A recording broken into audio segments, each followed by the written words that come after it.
with trying to figure out how to calculate the volume of a regular shaped object. These are all different cubes,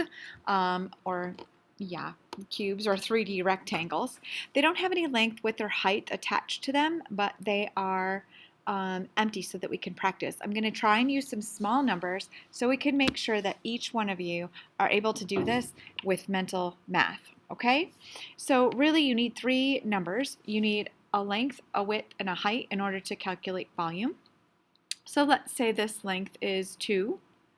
Let's say it's all millimeters today. 2 millimeters. Let's say our width is 1 millimeter, and let's say our height is 3 millimeters.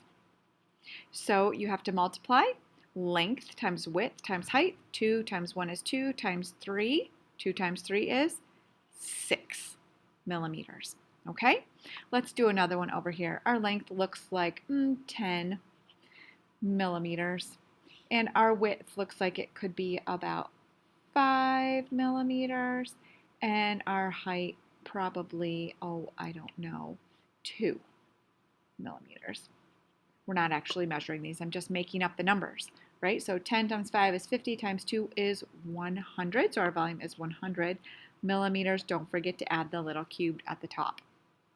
Okay, let's go ahead and do another one. So if we have length here as 20, let's make our length 20. Let's make our height 2.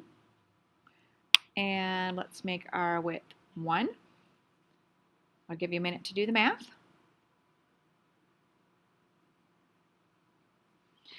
Hopefully you got 20 times 2 is 40 times 1 is still 40, and of course millimeters cubed. Okay?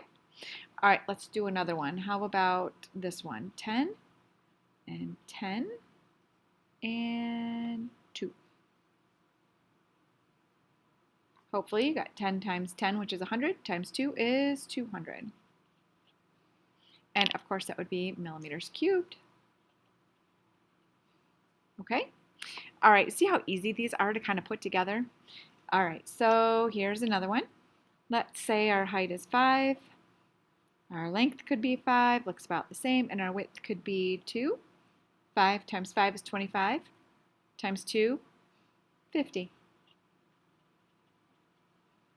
All right, so if this is a cube, which is what all of these are based off of, and you have 1 millimeter, 1 millimeter, 1 millimeter, you know that's a perfect 1 millimeter cube, and our volume is 1 millimeter cubed because it's a cubed millimeter, right? It's a millimeter in a cube form. All right, I hope we got enough practice today. Make sure you complete your notebook, page 34.